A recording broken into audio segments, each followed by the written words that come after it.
बिस्मिल्लाहिर्रहमानिर्रहीम। सूरह जारियात।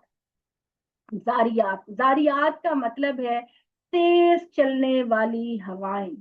जो तेज चलने वाली हवाएं जो कि तेज चलती हैं और किसी जगह पर वो बादलों को लेकर जाती हैं, वहां पे बारिश बरसाती हैं और वहां की जमीन को नरम करके फसलें उगाती हैं। और कुछ ऐसी होती हैं जो आंधी तूफान बर्पा करती हैं और चीजों को तहस नहस करती हैं। तो हवाएं भी दो तरह, धुंध हवाएं गवाही देती हैं जो गुबार उड़ाती हैं, फिर पानी से लदे हुए बादलों का बोझ उठाती हैं, फिर नरमी के साथ चलती हैं, फिर मामला करती हैं अलग अलग। किसी कौम पर तबाही और तूफान लेकर आती हैं और किसी कौम पर रहमत की बारिश करती हैं। धारियों वाले आसमान पर भी कि जब आजाद की वही तुमको सुनाई जा रही है वो यकीनन सच है और जजा और सजा वाकई होके रहेगी। ये हकीकत है कि तुम लोग इस सरी कंट्रडिक्शन में मुब्तला हो। हमारी इस वजह से वही लोग मुंह मोड़ सकते हैं जिनकी अकल उलट दी गई हो। इसके बारे में ये अटकल के तीर तुक्के चलाने वाले हलाक हों जो गफलत की नींद सोए हुए हैं, बिल्कुल बेखबर हैं। पूछते हैं रोजे जजा कब आएगी। उस दिन आएंगे जिस दिन ये आग पर तपाए जाएंगे। अब चखो अपने उस फितने का मजा जिसमें तुम मुब्तला रहे। ये वही चीज है जिसके लिए तुम जल्दी मचाए हुए थे। परहेजगार अलबत्ता उन बागों और चश्मों में होंगे, उनके परवरदिगार ने जो कुछ इन्हें बख्शा ले रहे होंगे। वो इससे पहले खूबी से अमल करने वाले थे, रातों में बहुत कम सोते थे और उसके आखिरी वक्तों में अपने परवरदिगार से मफरत मांगते थे। और उनके मालों में हक था साइल और महरूमों के लिए। हवाओं और बादलों ही से में नहीं, वो जो यकीन करना चाहें उनके लिए जमीन में भी निशानियां हैं और तुम्हारे अपने वजूद में भी। फिर क्या तुम देखते नहीं, आसमान तो तुम्हारे लिए रोजी भी है और वो चीज भी जिसका वादा तुमसे किया जा रहा है। तो कसम है आसमान और जमीन के परवरदिगार की, क्यामत का आना हकीकत है। बिल्कुल जिस तरह के तुम बात कर रहे हो इसी तरह क्यामत भी वाकई आएगी। अल्लाह की निशानियों में तारीखें भी हैं। तुम्हें इब्राहिम के मुअज़्ज़ज़ मेहमानों की हकायत पहुंची। जब वो उसके पास आए तो उसने कहा तुम पर सलामती हो। इब्राहिम ने भी जवाब दिया तुम पर भी सलामती हो।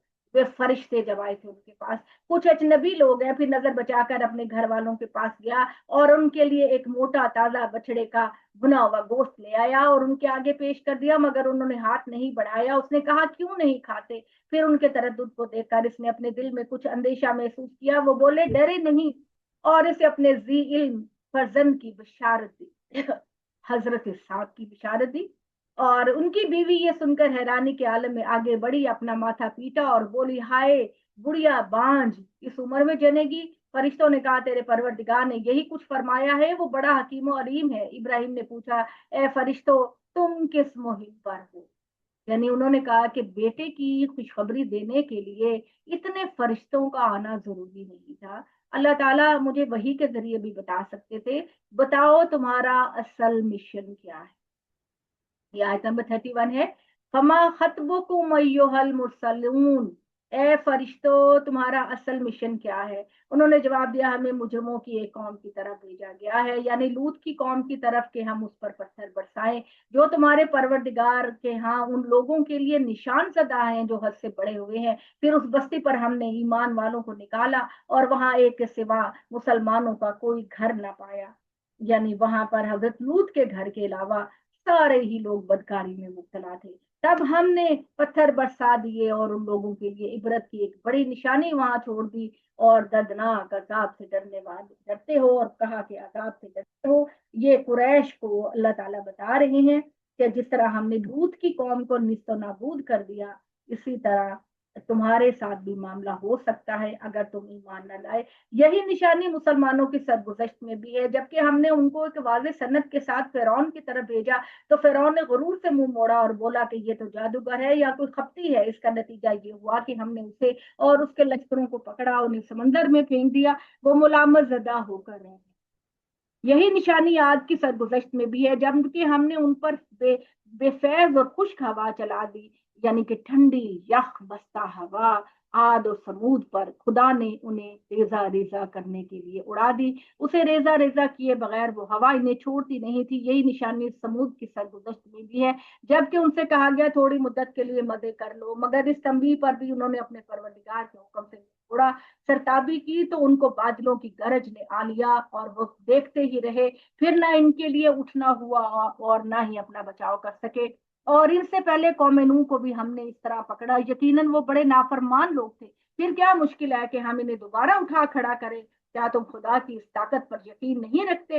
آسمان کو ہم نے عظیم قدرت کے ساتھ پیدا کیا اور ہم بڑی وسعت والے ہیں، زمین کو ہم نے بچھا دیا سو کہ خوب بچھانے والے ہیں، اور ہم نے ہر چیز کے جوڑے بنائے ہیں تاکہ تم یاد دہانی حاصل کرو، اس لیے دوڑو اللہ کی طرف، میں اس کی طرف سے تمہیں کھلا خبردار کرنے والا ہوں۔ اللہ کے ساتھ کسی دوسرے کی عبادت نہ کرنا، قیامت کا مرحلہ آئے تو اس میں کوئی تمہارے کام نہیں آئے گا، میں اس حقیقت کے بارے میں بھی اسی طرح تمہیں خبردار کرنے والا ہوں، تم مطمئن رہو اے محمد۔ اسی طرح ہوتا ہے، اور ان سے پہلوں کے پاس بھی جو رسول آیا انہوں نے ان کو یہی کہا کہ جادوگر ہے یا دیوانہ، کیا یہ ایک دوسرے کی یہی وصیت کرتے رہے؟ نہیں، یہ ہیں سرکش لوگ، تو ان سے اے محمد اعراض کرو، تم پر کوئی الزام نہیں، یاد دہانی کرتے رہو، اس لیے کہ جو ماننے والے ہیں انہیں تمہاری یاد دہانی فائدہ پہنچا سکے۔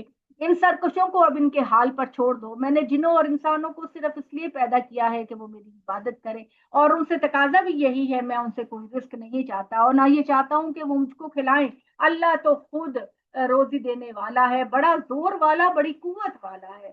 انہیں کچھ مہلت دو اے محمد، اس لیے کہ ان ظالموں کے لیے وہی پیمانہ ہے جو ان کے اگلے جیسے ان جیسے لوگوں کے لیے تھا، سو اے لوگوں میرے سے جلدی نہ مچاؤ عذاب کے لیے، ان منکروں کے لیے آخر کو بڑی خرابی ہے ان کے اس دن کی وجہ سے جن سے ان کو خبردار کیا جا رہا ہے۔